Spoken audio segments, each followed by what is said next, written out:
Morning. Today on Firestone Forge, this happens. Oh no! Look what we got going on. Finally getting moved into a little bit of shop space. Stick around. We'll see what we can't do.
How's it going? I'm Firestone, and this is my channel.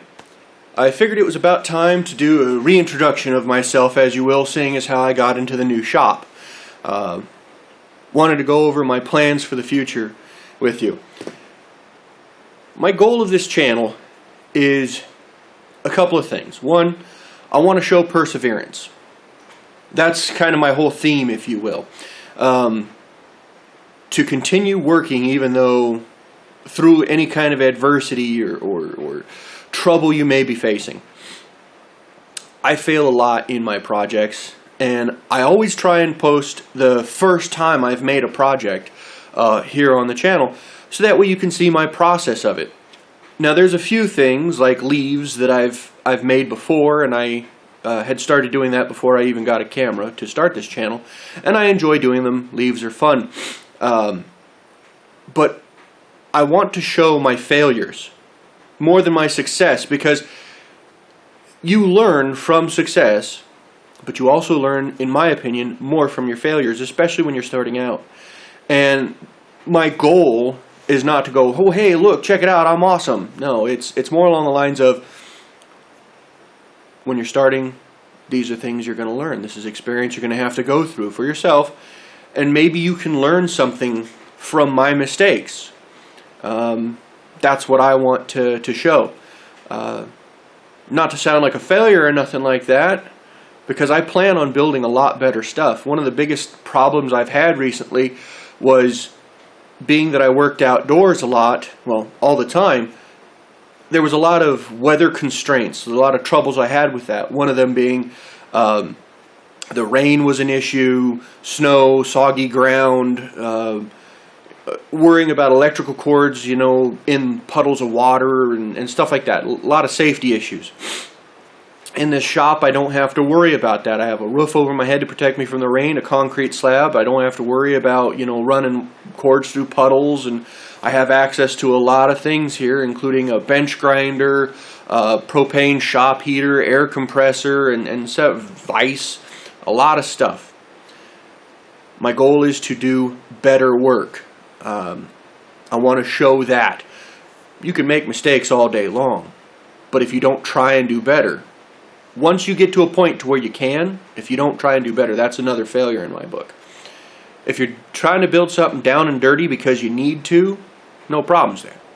But like my leaves, I've noticed that I can build them, and I'm getting a lot faster at them, but I want to make them look a lot better.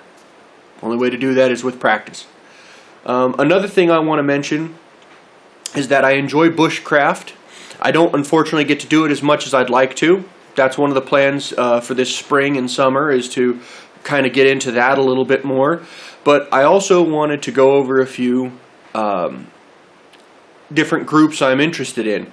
I've been practicing bushcraft for a little bit. I know how to make a bow drill and start a fire with that, and harvest a few things to get that done, and make a frame for a backpack and a bunch of other stuff. I'm not proficient at it. I need more practice.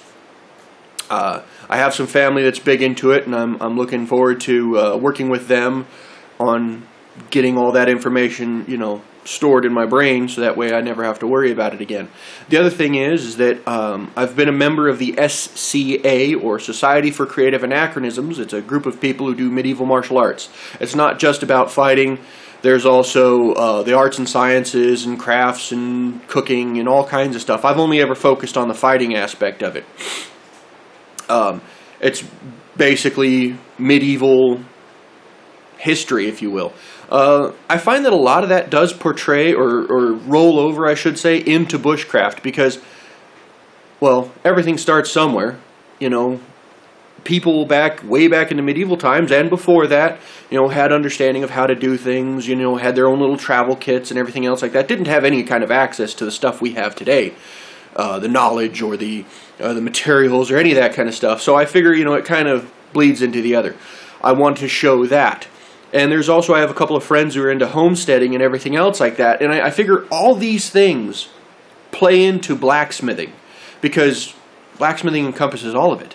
If you're homesteading, you're going to need nails. Well, you're going to need to know how to make nails. Of course, I don't expect people to make their own nails when homesteading to build a house. Could it be done? Absolutely. People have done it for hundreds of years before that. I don't expect people to do it now. But there are little pieces that I can provide along the way for all of these different things, and I will try and set up little playlists for each one of these things that I want to do. I'm still getting everything underway, and the shop is going to be a great thing to work out of. So follow me, or come along with me, I should say, and let's learn together. Let's try and make it a better day tomorrow by having fun today. So stick around. We'll see what we can't do.